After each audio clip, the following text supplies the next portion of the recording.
Hello, my name is Hakon, and welcome back, all you fabulous fighting fantasy aficionados, to what might be for you a really long-awaited new episode of me playing fighting fantasy and Battleblade Warrior for the second time, or rather, should I say, the continuation of my first time playing it. And this is one that I have unfortunately left for so long.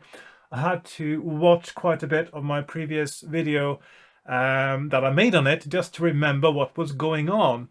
It's not that it's not memorable, it's just that I've been reading so many books since last time I played this book that it's definitely been scoured from my mind exactly what was going on here. So, the gist of the story of Battleblade Warrior, I'm going to do a little bit of a recap if you don't want to rewatch the old episode. Of course, if you have literally just been watching the previous episode and then gone on to this in some time in the future, then you don't need the recap. Of course, feel free to skip along a little bit. But the idea of this book is that your country, your land has been invaded by the lizard men. And you are a prince of the realm, you're a prince of a city, possibly a city-state, I'm not sure exactly. But you have been tasked pretty much literally by the gods themselves to save your city from the lizard man scourge. And in order to do this, you have very specifically been told to go north. You have to run through the siege of your city. You have to breach the blockade, as it were, that's been going on for 5 or 6 years.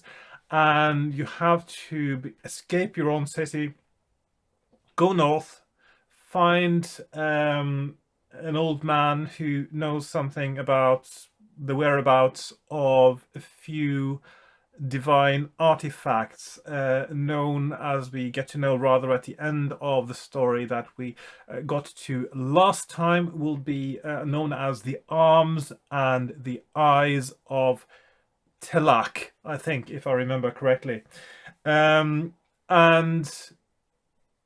you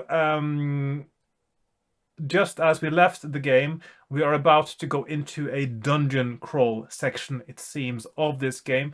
There is an old ruined city right in the middle of the mountains, seemingly a little bit incongruous, and that's where you have to go in order to find the arms and the eyes of Telak. The arms, a little bit more obvious. The old man that told you about this, he didn't really know what form the eyes of Telak takes. So there's something as well, there's still a kind of puzzle to solve when it comes to figuring out what those actually are. And my impression about this book is that it's generally quite well written. And the last time I managed to sort of get through rather easily, it seemed. I still don't know how branching this narrative actually is, whether it's actually rather linear up to this point or not. If there's any items I've missed, any clues I've missed. There is it says in the beginning that there will be clues to something going on that you don't really get entirely privy to unless except towards the end. I don't know what that is yet. So I'm going to give this a go, and I'm not sure if this is going to be a long session or not, because I might be at a point where suddenly I might die, for all I know. I will try and see where we go. So before I get started, because I've got this shot now, and one of the ways you can tell it's been rather a long time since last time I made an episode is my bookshelf behind me now is going to look rather different than it did last time. So I do have two bookshelves. I've got one over on the side, sort of got a smaller bookshelf down below that as well, and I got my main bookshelf here behind me. And you will have noticed last time I was being very good. I was putting all my green spines up on the shelf. I've had to compress my bookshelf again because I have discovered the joys of charity shop book purchasing, And unlike many people who are into collecting game books, I'm not really a collector of game books. I'm a collector of books, and I'm a reader. So, or rather, I'm a reader who keeps his books, I should say, because I don't buy books to collect them. I only buy books to read them, and then I keep them because I want to read them again, or I want to have the option of reading them again, or the option of having a look at them again. And apparently this is what's known as a bibliophile, as opposed to some other versions of that. Bibliophile is somebody who likes books and likes reading them and likes them as physical objects in a sort of a balanced way. Then you have something known as a bibliophage, which is someone who devours books. They don't care about the condition of books. They might just pick one up a book and read it and finish it and throw it away or give it away and then buy a new one, and then whatever they do with it. I like my books to look nice and neat, so when I'm reading books, I actually usually leave them in, unless it's unavoidable, I leave them in the same state they were in when I started reading them. So actually it's a bit hard to tell from my bookshelf which books I've read and which books I haven't, because many of the books I have read actually are still in mint condition, no spine creases or anything like that. In any case, I'm going to keep playing this. This is my digression for the day. There might be more coming up later. You never know, because that is the nature of these videos, that there will be digressions. It is unscripted and just seeing where it takes me, which is a little bit like playing a game book, I suppose. You just, every now and again, you make a choice and you follow a branching path and see what happens. I'm going to change the view now to my desk, which I do like that. And I've got my supplies ready. I've got my map from last time, which is several pages of what looks like a rather linear game so far. That might be deceptive. Although the fact that I actually got to this point that I am at indicates to me that it might actually be reasonably linear. I got my character sheet, not too fussed about it because I will keep mostly ignoring stats, combat rolls, and these things. I have decided this is not what I'm enjoying game books for. What I'm enjoying is following the narrative, the story, solving any puzzles there might be, picking up on any clues or hints there might be, trying to find my way through to the end while enjoying it. So dice for me usually reduces my enjoyment, they reduce my immersion in the story, and I'm not the biggest fan, to be honest. So I'm going to leave those a bit off to the side, where I might not need them. Sometimes I do a roll just because it just feels right, like a luck test or something, and then I can pretend that I succeeded if I feel like it. Or I can say that I actually missed it because it's time to call it the day. Right. So we were at the point where I was just about to descend into the ruined city in the middle of the Twin Peak Mountains, whatever they were called, just after talking to the old man. Maybe I'll go back one step to paragraph 48. Laskar is the name of the old man I was just talking to. And he's just giving me some provisions. Maybe I'll just go through that just because it's just a reminder to myself now. So Laskar finds all kinds of equipment for you. Choose what you do not already have from the following list and write it on your adventure sheet. A sword, a lantern plus supply of oil, and some flints to light it with. A length of rope, 4 provisions, fully equipped. Fully equipped, you allow Laskar to lead you back to the ravine. Rather than climbing to the edge, though, he takes you by a wide, sloping path down the side of the huge cut. The going is hard, and before long the track is so steep and rocky that you must rope yourselves together.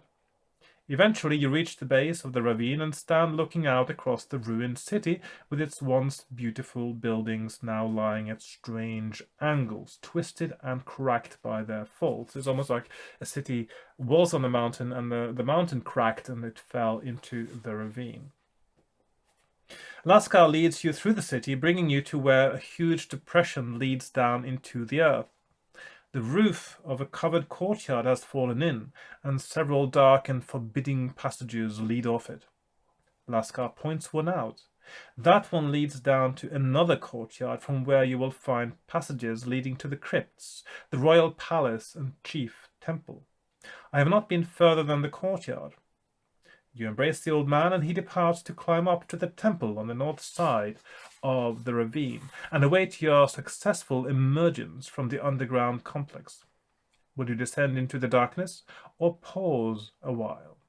So if you pause a while, you are led to the same paragraph again. It just seems that the Lascar is being overcome by some lizardmen soldiers who've been chasing you. So I'm just going to descend into the darkness and see what happens. So 289.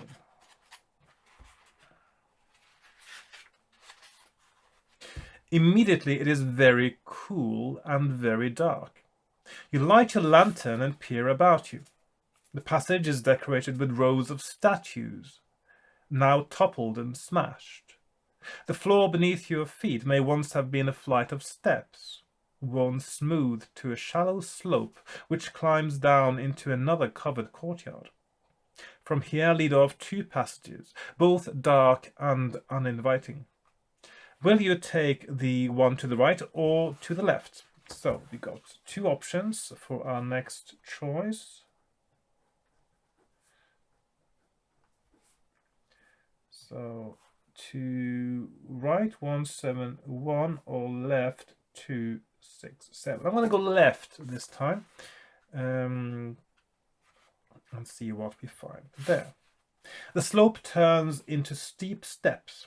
With your sword in one hand and your lantern in the other, arms outstretched for balance, you carefully clamber down the twisting steps until you reach a fair-sized chamber. Its walls are carved with intricate patterns which seem to detail legendary events from ancient history. There is also a small altar, decorated with sunbeams and other symbols of the sun goddess. The room is littered with debris and dust, but apart from the odd spider weaving yet another cobweb, there is nothing of interest to you here. There are two exits from this room, a wide archway covered by a large rotting curtain, turn to 14, and a small metal-bound door which hangs half off its hinges to your right. So, two options. So we got curtains. There's usually always exciting things behind curtains, because that's also where, if somebody knew you were coming or somebody heard you were coming and hid in the room, that's where they would be hiding. 246. So it's the door or curtains. So I'll just put left and right there. I'm going to check out the curtains. See if there's anything exciting hidden behind the drapery.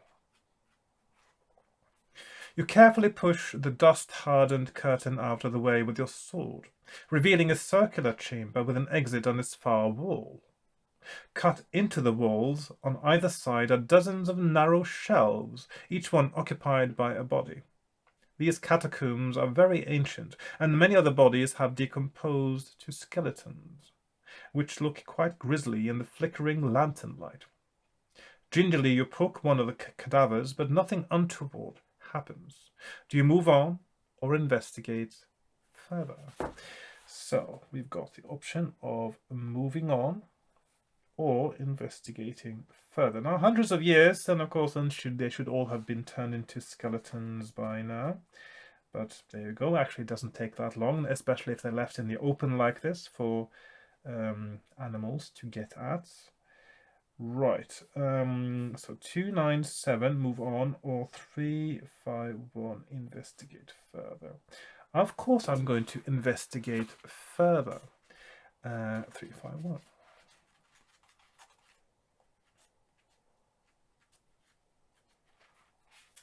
You nervously peer into an alcove, but find only rotten bones. It is the same story in the next alcove, and the next. If these corpses were buried with any jewels or fabulous treasures, they were taken a long time ago, you decide. You will not find Telak's missing parts here. You tiptoe on, turn to 297. So nothing to see here. 297. You step into the next chamber and find more of the same, rows and rows of bodies, all neatly arranged in racks. Your nerves begin to ache with the effort of remaining calm as you carefully tiptoe through into the third chamber. Here some upheaval has thrown rotting corpses and bare skeletons across the floor, where they lie in a grotesque tangle. Shuddering, you pick your way across the room. Turn to 323, and it almost sounds like they're building up to something happening now, which would be interesting if it were to. You reach the other side of the room, although every moment you expect a ghastly skeletal hand to clutch at you, an animated skull to bite at you. The next chamber is in even worse condition than the last one, with bones and rubble scattered everywhere. There are 3 exits, an arch to the left, another arch to the right, and a small tunnel that leads away directly ahead of where you came in. So it seems like he's sort of toying a little bit here with the concept of crypts almost always in these kinds of stories and gamebooks having at least one animated skeleton in it, or a ghoul or a zombie or something like that. And it seems in this case there is there's no treasure, no undead at all whatsoever. Just dead people being dead, which is what they're supposed to be. Right, so we got left, right, and straight ahead. So I'm going to do right, left, 1, 2, 5, left and straight ahead, 6, 7. Okay. I'm going to do the arch to the left. I'm doing a lot of lefts today, but let's go and see what that might be. Now this is that's the illustration from here. The archway leads through to a very large chamber. You raise your lantern and peer in and stop in amazement. As far as the eye can see, stretch row upon row of petrified stone warriors. Their armor and weapons are detailed and lifelike, though very ancient and foreign in design. So lifelike are they, in fact, that you could almost swear that they were looking back at you. If they're so ancient, would the design of the warrior armor be foreign? How do you know it's foreign? Can it just be from your own style from the past? I think a better word is outlandish, maybe, in this case, because it doesn't, I mean, even though it literally comes from a word meaning it's foreign, it also describes things that look different to what you're used to, I guess. So outlandish, and sometimes a little bit preposterous potentially, and things like that. Anyway, so lifelike are they, in fact, that you could almost swear that they were looking back at you. Will you enter and explore, or retrace your steps and take either the narrow tunnel or the right-hand archway? So we got the option of turning back. Let's just explore. There might be a hint, of course, there that actually these ones are animated or not. We'll see. I think it's just another kind of thing. They're trying to scare us a little bit here. You tiptoe through the room. There's a lot of tiptoeing going on here.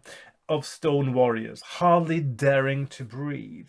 You feel 1,000 pairs of dead eyes on you, but every time you wheel and stare at the figures, you see nothing but stone. What you could do with such a force of soldiers, you muse. You leave through the archway at the far end of the chamber, following a wide, dusty passage which leads down and away to the right. Eventually, the corridor ends in the large-ish room. At its center stand 3 large stone slabs that appear to have been used for some gruesome practice, for they all bear the dark brown splatters of ancient bloodstains. Beyond speculating as to what went on here, there is nothing of interest, and you press on. You take the left exit or the right. So we've got left or right? 385 left and 357 right. Not the Magnum. I'm going to do... Let's just continue going left, shall we? It creates a kind of pattern and order in the madness that is choosing your way. The corridor slopes down, but more peculiarly twists in such a way that it angles sideways as well. It is very cool and dry down here, but also very musty, as though something once fresh has started to go off. Maybe now we're getting to some undead, you never know. You come to another room and peer in through the archway. This chamber is quite bizarre, for carved into all the available wall space are small niches, and standing in each niche is a skull and an ornate glass jar. Beneath each skull a metal plate is affixed to the wall.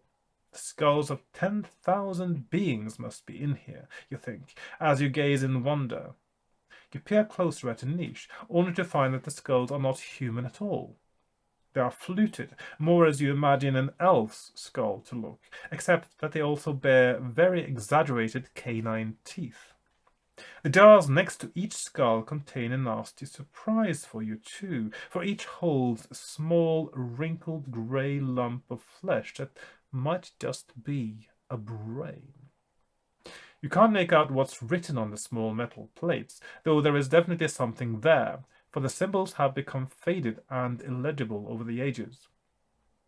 This room is unsettling, especially for somewhere supposed to be a haven of goodness. 2 passages lead out of it. One flight of steps leads up to the left and another flight down to the right.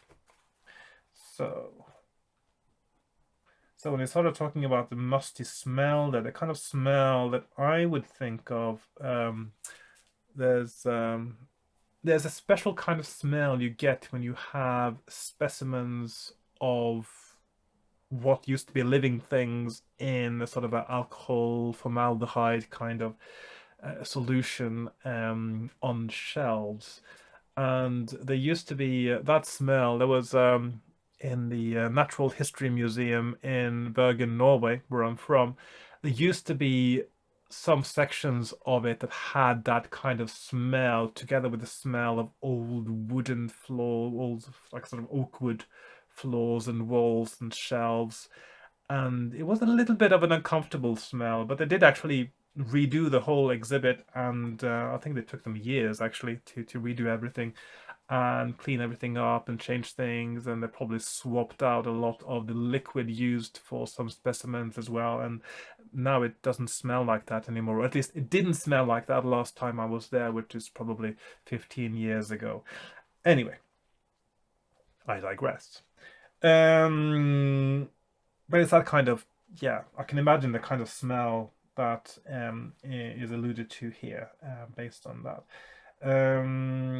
Let's see, so flight of steps up to the left or down to the right. I'm going to go down to the right. 4.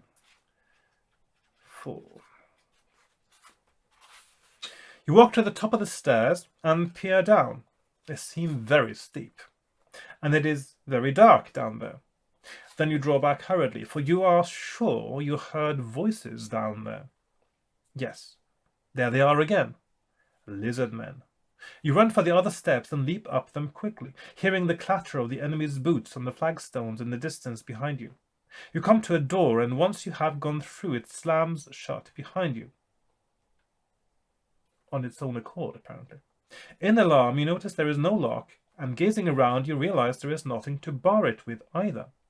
In blind terror, you race down the corridor, pausing only long enough to notice that it is lined on either side by barred cells, until you reach another door at the far end.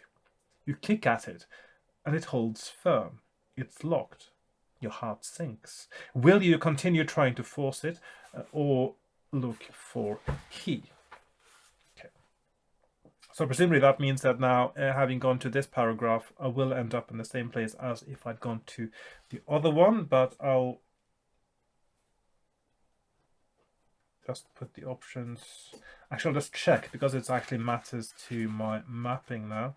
At least it will make it easier for me if... Yes. So basically, it's the same kind of options you get, yeah, for both.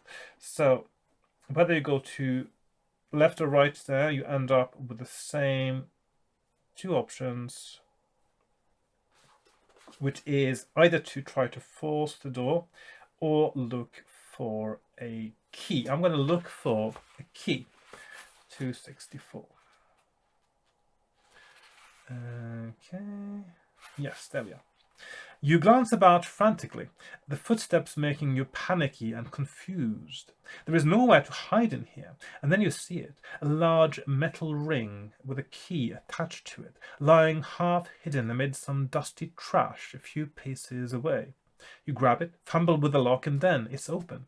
You escape.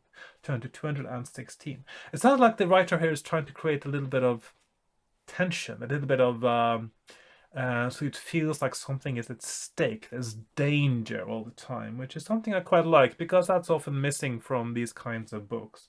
Because that is so important in a real, almost at a real book. This is a real book. What I mean is in a normal story, a novel or a short story, creating some kind of tension, feeling like something is at stake, that the hero is actually in real danger, so that even though you expect the hero to survive toward the end in many kinds of books, certainly in the fantasy genre, not all of them, you become part of this journey, this story arc the hero is going through, where you actually feel the peril, you feel afraid for them, to thinking that maybe they won't make it. And in this case, the hero is you. You are the one who's in peril. You are the one who is in danger, and you can feel a little bit of that tension. So yeah, which is good, which is very good. I think I actually quite like the way. I'm not sure what I can't remember what I said about this last time I played this book, but I quite like the way it is written. It's quite well written, I feel, in many ways, because it is actually tapping into that aspect of a good narrative that makes you feel something. And that maybe creates a little bit of that tension, I think, which is important. So it's not just about solving a puzzle and feeling quite blasé about it the whole time. You're actually feeling there's something at stake. Right, so 216 is our next paragraph. And that's something I've actually been thinking about lately, because I do like reading. You might see behind me, of course, on the other side, Stephen King books. So I did like reading Stephen King back sort of 30 years ago, and it's one of those that I was a bit pensive about reading again, because I wasn't sure if I would still enjoy reading Stephen King. Now, the thing about Stephen King is he's usually classed as horror, many of his books. But I realized that I don't think I've ever felt horrified in that sense by anything that I've read by Stephen King's. Um, Even though I've read like Pet Sematary and some of the ones that are supposed to be a bit scary. And then I've read Lovecraft, which also is supposed to be a kind of horror, cosmic horror, of course, or weird tales, but usually it's a kind of horror that he is trying to instill in the reader, and that too doesn't really work on me. I mean, what I mean is, of course, I love reading Stephen King because there are good stories and interesting characters and good dialogue and those kinds of things. I want to know what happens. I care what happens to the characters, and I love being part of their journey through the narrative. But and Lovecraft is, it's almost like he's trying too hard to create a sense of horror by just throwing in lots of horrible sounding adjectives, which also doesn't work. But then I've read two books that actually have sort of changed my, or made me realize some things about horror, I should say. So I read the King in Yellow, a book that also inspired Lovecraft. So this is 19th century horror fiction. The King in Yellow, which is a really good book, highly recommended. Do I have it here somewhere? Yes. So Robert Chambers, The King in Yellow, which, and The King in Yellow it's a play that is referred to in, this is sort of 3 different short stories, really. And the idea is that it's a play that does something to you and your mind when you read it. So it's not so much about, the play is called The King in Yellow, and you never really get to know what it's about, but it feels like it's some of that cosmic horror thing going on. It's like a reference to like a different place, a different planet, a different moon, a different sun. And it's a kind of book that if you can sort of, some people sense that there's something wrong with it and you have to avoid reading it, and they try to avert their eyes, especially from the second act of the play.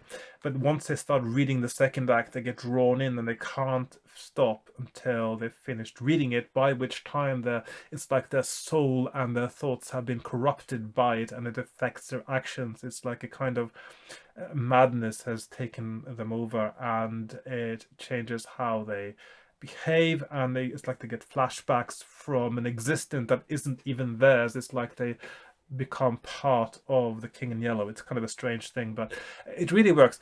And then I also read some Algernon Blackwood. Yes, like this one, The Wendigo and Other Stories. And he does a slightly different thing, but it's horror stories, but the way he is creating the horror is in a really subtle way that actually works. This is something I think I'm going to make a video about anyway at some point. I'm not going to go too much into detail now, but reading Algernon Blackwood is one of the first times that I've read a collection of stories, of short stories, and I felt actually, okay, I've read one story now. I think I need to leave it for now because this is actually disturbing me a little bit. Which is a good thing. That's the effect that horror is supposed to have on you, but I wasn't expecting to actually get that effect from any horror story because it never happened before. So I'm actually quite interested to... I think it's quite an interesting phenomenon, and it's one thing I want to make a video about at some point. So Stephen King, love the stories. Doesn't do anything for me to make my hair stand on end, but Algernon Blackwood, and to a lesser extent, I think, what's his name again? Chambers, King in Yellow, has it sort of, it disturbs my composure a little bit. So it's about that engagement you get with making the reader feel something. And I suppose in a horror story you have to feel a kind of dread that goes beyond those sort of tiny micro fears, I call them, that you actually diffuse before you even realize that you're scared. It has to go a little bit into the conscious realm of feeling that, oh, hang on, I'm actually feeling a bit disturbed now by this.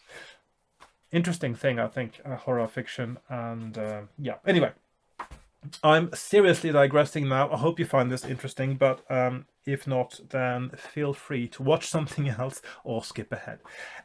Although it is too late now to skip ahead, because I'm going to read paragraph 216 now and see what happens there. So the door flies open and you dart through, along another short corridor and to another door. As you reach it, you kick it open, leap into the room beyond and slam the door. You pause for a moment to collect yourself, close your eyes and take a deep breath. Then you open them. Your feet are getting wet. You gaze around in panic. The room is leaking. Blood-red water is pouring into the room through the cracks in the walls and ceiling. Blood-red water? Oh, Telak, it is blood. The room is bleeding. What sort of corrupt evil has infested this place to cause this? As your mind reels and you are distinctly aware of thumps against the door. You are distinctly aware of thumps against the door. It flies open and 4 lizardmen stride in, momentarily confused by the strange angle of the room and its disturbing contents. They quickly recover and leap to the attack. You must fight them 2 at a time because of the conditions. You must all fight with 2 deducted from your attack strength. I'm not going to roll the combat at all. I might have lost this one, but I'm going to pretend that I won because, as you know, it's not cheating. It is saving time, because if I lose the battle, I could go and make exactly the same set of choices again and again, get to this very same spot, roll the dice over and over again for the same battle, and at some point, if I do that enough times, the outcome will be that I win the battle unscathed, and it will be as if I completely ignored the dice in the first place. So it is a way to save time. It is not cheating. Yes, it bears repeating sometimes. Repeating rhymes with cheating, so that means it must be true. Okay, so if you defeat Elizabeth, turn to 82. And here we go, 82. You kick open the door, step through the dark water, and trudge up a sloping passageway, leaving wet, squelchy footprints behind you. The passage... Yeah, okay. It just didn't feel like that flowed so well with the previous paragraph, but there you go. The passage curves round to the right, and then the path forks. You may take the right fork or the left. So, the forking path. There we are. Left fork 395, right fork 244, and there we are. And I hope I'm pronouncing fork in a suitably good way, so that this video doesn't get flagged by YouTube for obscene language. Right, so I'm going to go with the left again, 395. I'm feeling in the left mood today. I usually try to alternate a little bit, but there you go. I'm going to do left. The corridor curves gently upwards and leads to a small chamber, from which stone stairs spiral upwards. A narrow passage leads off to the right. That must be the way to the Chapel of Telak. Will you go along the passage or take the stairs? Am I supposed to go to the Chapel of Telak? Maybe I should go to the Chapel of Telak. There might be some clues there, if nothing else. So I probably should go there.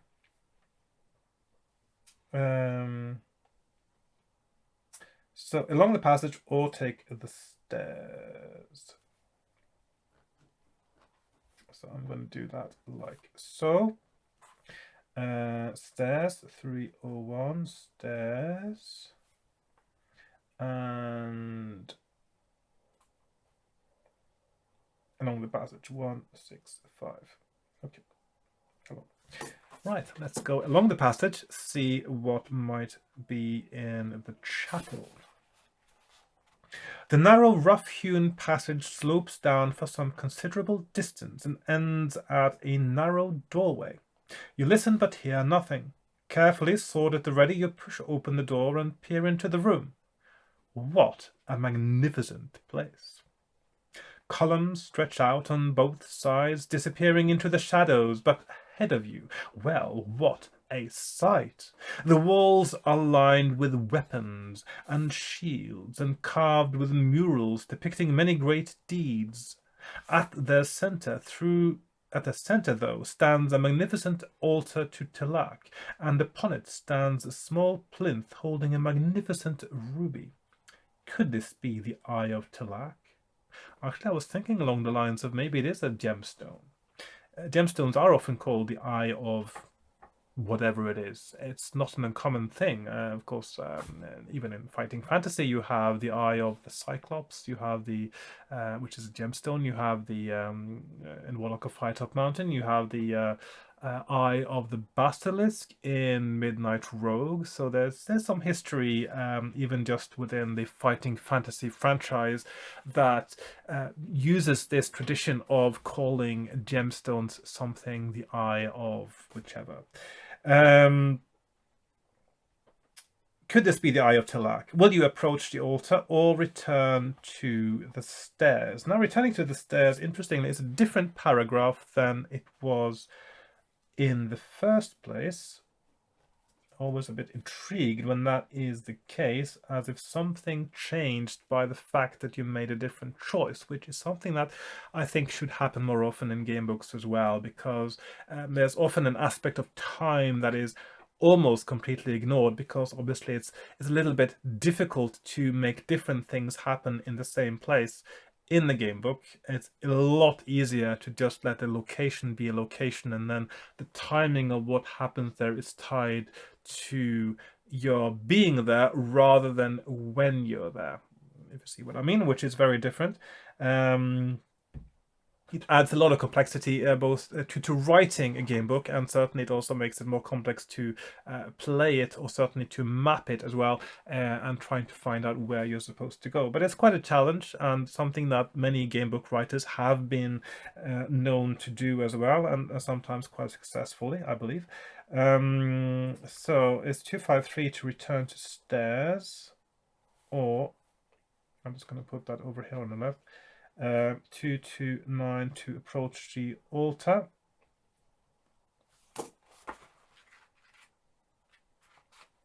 Oh, there's something interesting going on as you approach the altar, it looks like, by the illustration. You pause before the magnificent altar, offering a prayer of thanks to Telak. The jewel is a huge ruby, suspended from a glittering chain and resting on a carved plinth. The piece is exquisite. How it could have remained untouched here in this place of evil is a miracle, or is it? You gaze deeply into the ruby, marveling at the fire that flickers at its heart, and then the clicking starts, like the tapping of a huddle of blind beggars, like the creaking of a windmill in a gale. From both sides it comes, and something, no, some things are moving in the shadows. Then the things step out from the shadows in all their insane glory. Skeletal, spider-like bodies are topped by bizarre travesties of human features, long dead and long enslaved by chaos. These are the Ishkarim, demonic guardians created by the demon lords to watch over their most important treasures. As the ice-cold gaze of their dead eyes takes in your features, you shudder, your heart sinking in your chest. But still, if you have come this far, are you wearing a priest's robe? Am I wearing a priest's robe? Was I wearing a priest's robe last time? I don't think so. Turn to 15, or not, turn to 70. So I'm just going to move that over here. So it is 15, a robe. So presumably this is the robe of a priest of chaos, maybe, that I might have been able to pick up at some point. That would aid me in my quest, or not. It might be a robe of some other priest, and maybe these people here are actually quite antagonistic towards people wearing this particular robe in question. I don't know yet. So, not. So I'm not wearing a priest robe, so I'm going to go to paragraph 70. And it says, wiping the sweat from your clammy hands, you grip the pommel of your sword and prepare for battle. Nice little touch. It tells you that you are scared. You've been scared for quite a while now, actually, so your hands will get sweaty and clammy.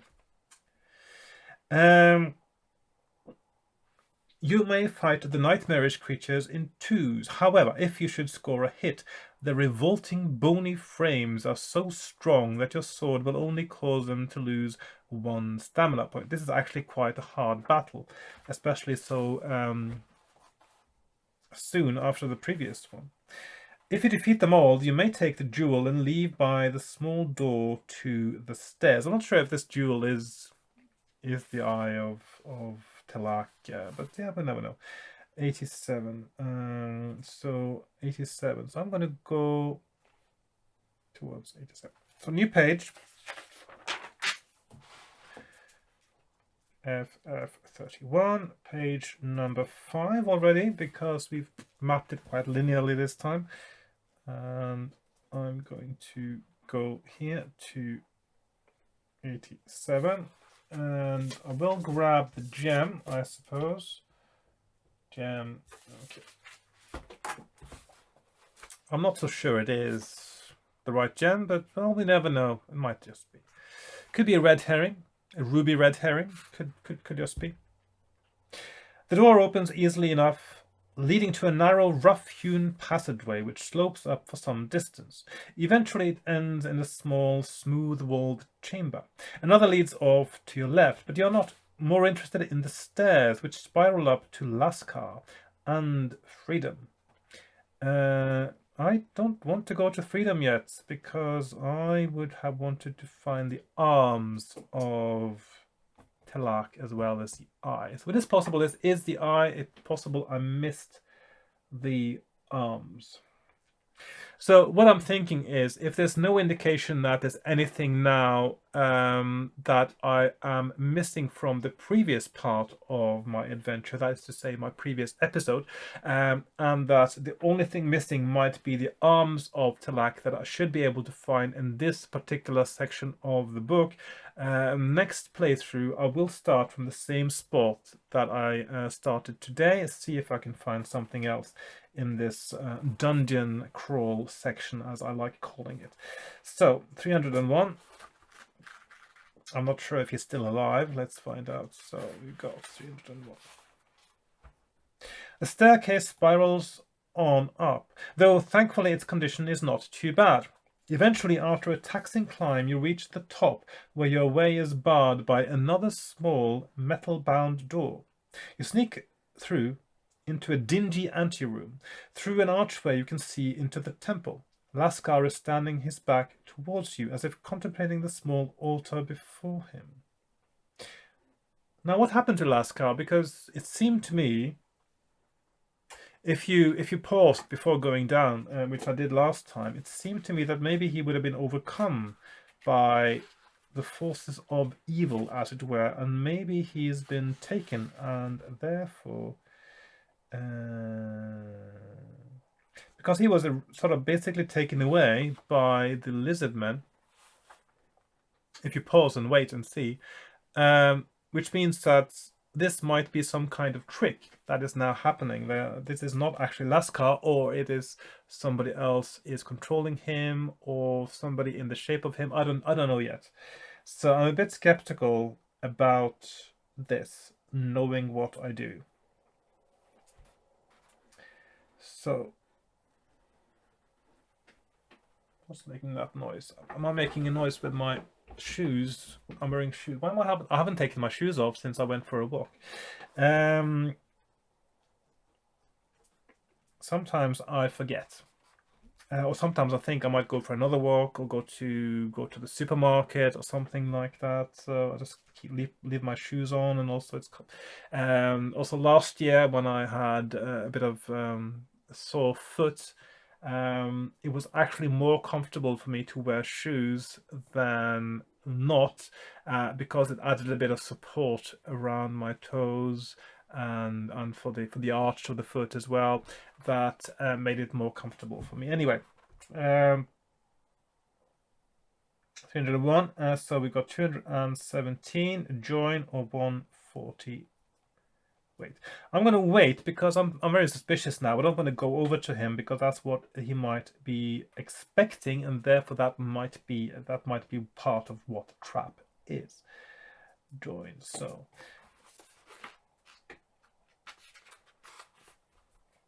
you hesitate a moment, and your eyes widen as you see a large lizard man march briskly across to Lascar, talk for a moment, salute, and then march back out of your sight. It is a trap. Do you have the arm of Telak? Alas, no, I do not have the arm of Telak. So, okay, so we have, most likely then, it is, I'm quite sure now that is the wrong, to go over and join Lascar is the wrong option. So,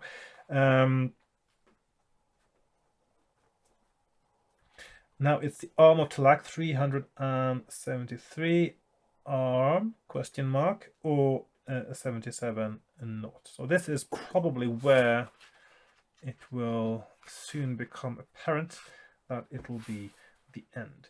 You duck back into the anteroom and cower in the shadows to plan your next move. Yeah.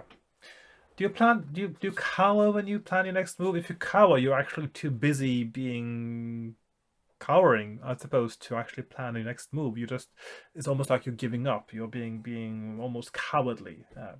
It's kind of strange behavior, this, because you are talking now about somebody who is trained in warfare, who's experienced siege now for the last 6 years, and acting a little bit like someone who hasn't got any experience with battle whatsoever. Quite scared, quite timid, maybe it's a personality thing, but yeah, I don't know, it makes for an interesting character. It just doesn't feel all the time like it goes with the backstory. But it makes for a more interesting character than if he had been all brave and bold and just barging in and, ooh, here I am, here's my sword, I'm going to kill all of you, and then I'm going to do, and you do it and you keep going. Yes. Anyway, suddenly you hear footsteps on the stairs from Telak's temple. The door is flung open and a party of lizardmen emerge. You have no chance against them. You struggle as they grab you and drag you into the temple before Laskar, but it's no use. The old man turns with a grin of pure malice on his face. One of the lizardmen hands Laskar a bundle wrapped in cloth. He greedily unwraps it to reveal a gorgeous longsword, obviously the arm of Telak. Now, fool, do you have the eyes? Demands the old man in a crazed voice. You reach into your pack and retrieve whatever gemstones you found on your travels. If you have no gems, turn to 57. Interesting twist. Does it mean there's still a chance for me to actually get the arms of Telak?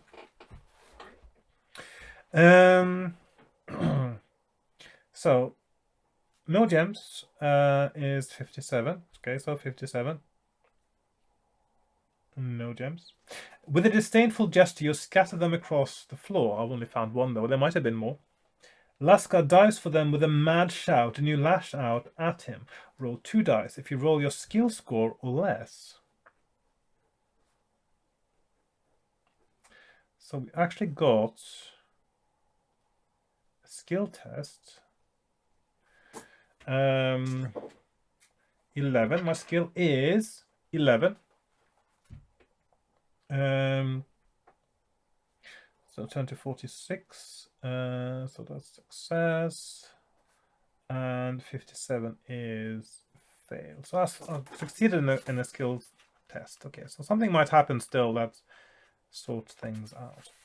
Your kick catches Laskar in the jaw, knocking him flying. You grab for the sword and one of the jewels. Note down which one you choose on your adventure sheet. You may only choose from those you threw on the floor. So obviously there's lots of jewels to be found on here, meaning that only one of them presumably is the Eye of Telak.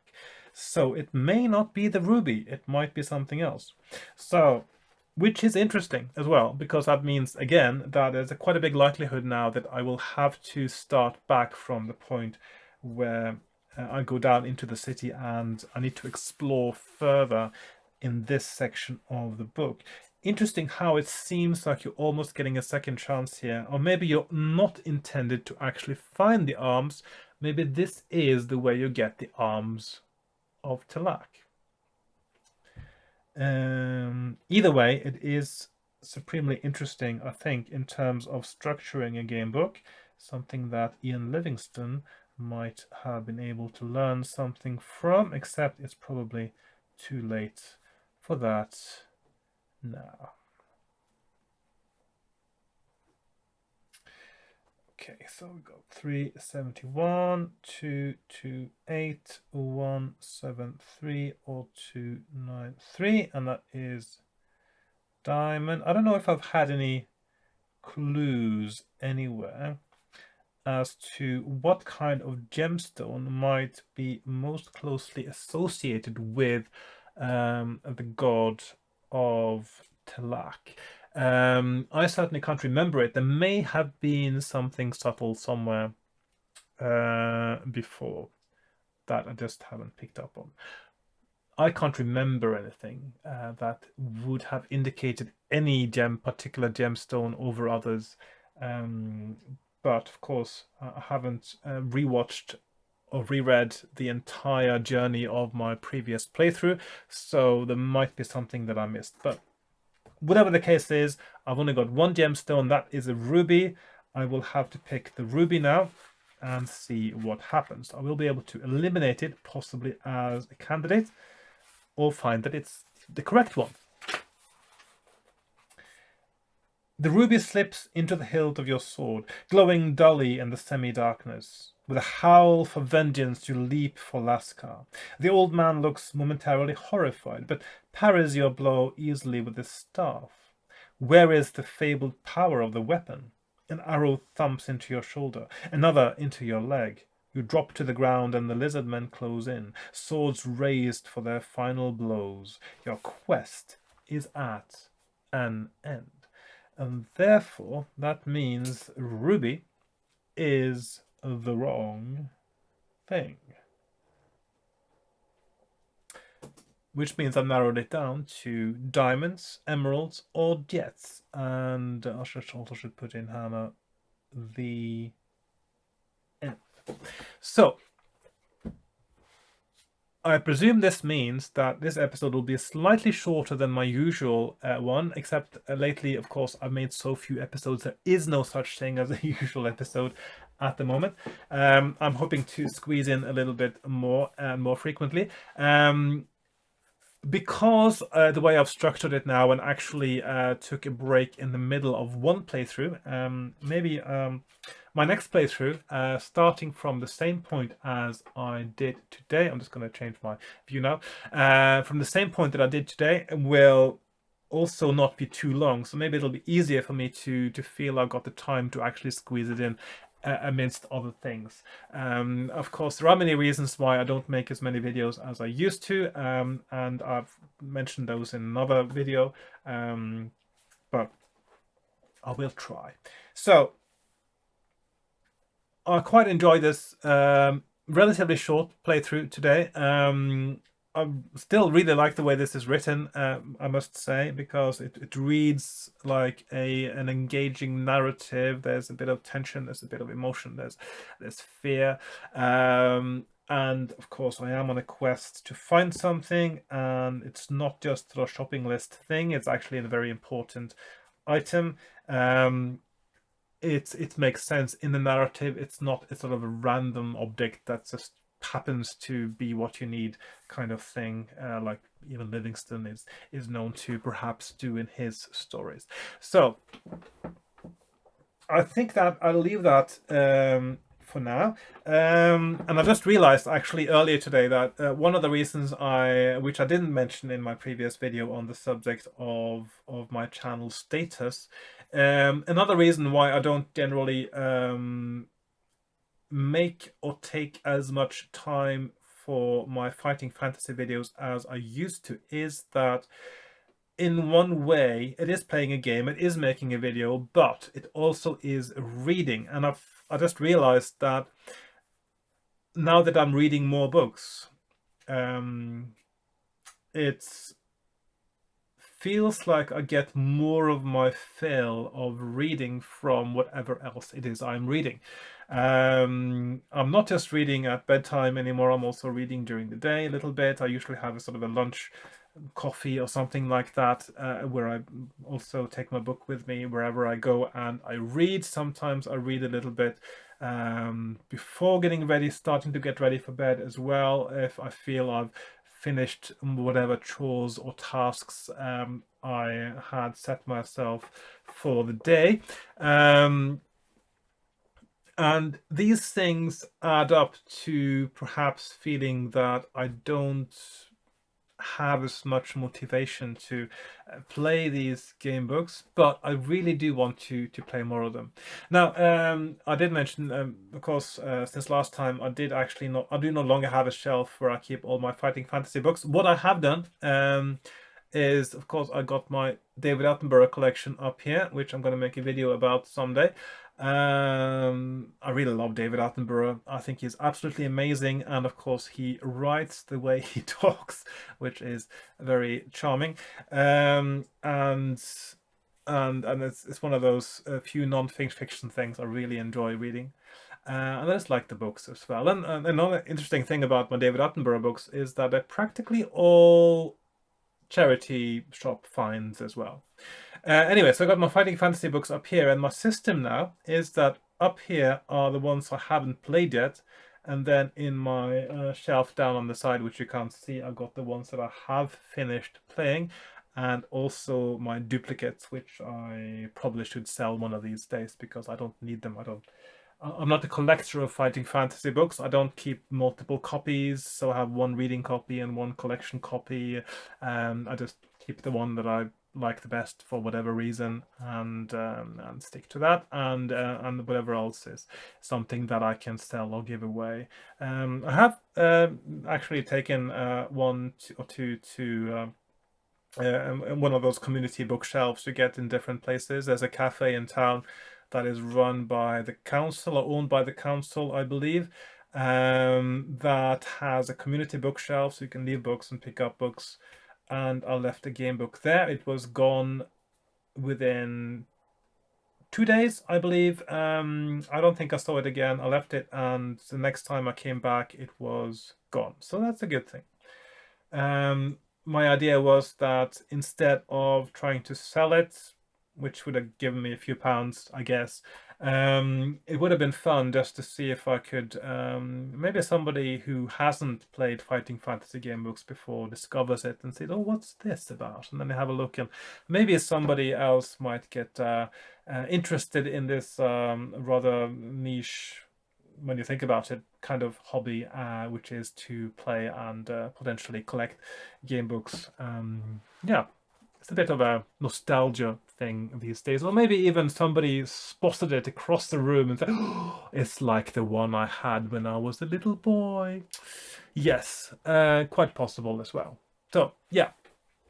What else is there for me to say today? I think I've covered practically everything I wanted to mention about anything and everything. I will try to put in another playing session without waiting too long this time. I'm not going to make you any promises because I don't like breaking promises. I actually wrote a poem about that yesterday, where I used something similar. Anyway, I will leave you for now, and also apologize to anyone who's expecting a cup of Earl Grey. I really should have had a cup of Earl Grey today because I am doing this playing session now after my lunch, and it would have been an absolutely perfect time to make a cup of tea. But I think the reason I didn't was because I got distracted by a mail delivery as well, and then I forgot about it. And it just occurred to me that I was planning to have a cup of tea because, as you know, you cannot save the world, which is what you're doing in this book as well, and you're the only one who can do it. The usual story, but in a nice way. And you can't do it without a cup of tea, obviously. It is the drink of heroes, etc., etc. And maybe with a cup of tea, our main character would have felt a little bit less timid in the presence of the dangers of the lizard men all around in this underground city, broken city. Who knows?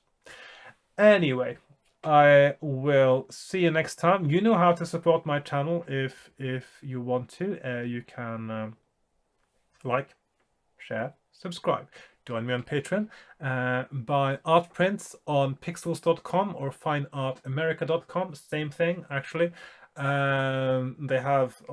got fulfillment centers also in Europe and other places in the world, not just in America. So if somebody is concerned about taxes and things, you can buy my book it's book now. It will be books at some point on Amazon. At the moment, the only book in print I have is my modernized version of Edmund Spenser's poetry, which is super niche, I know, and probably not that interests too many people on this channel, but I'm going to mention it anyway. And of course, you can buy my music on Bandcamp. I am not on Spotify. I am on YouTube, and I am on Bandcamp when it comes to music. So those are really the main ways of supporting the channel. And well, of course, you can just do sort of a buy me a coffee thing as well.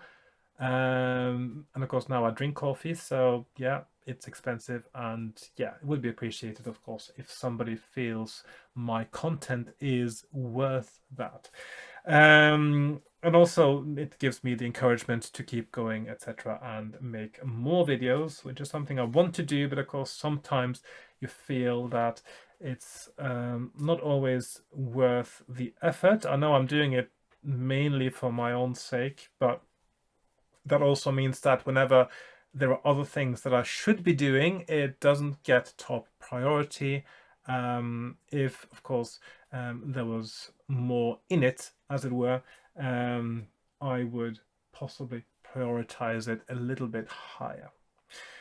Anyway, that's all I wanted to say today. Thank you again and still for watching, and I'll see you next time when I will be playing more Battleblade Warrior, and I will go back into this underground place and see if I can find the correct gem and create the super weapon, the arm and the eye of Talak, join them together and make the super weapon that will create the final defeat of the Lizardmen Scourge, who is ruining the country. So there we go. Save the world again, hopefully next time, perhaps with a cup of tea. Who knows? Goodbye for now.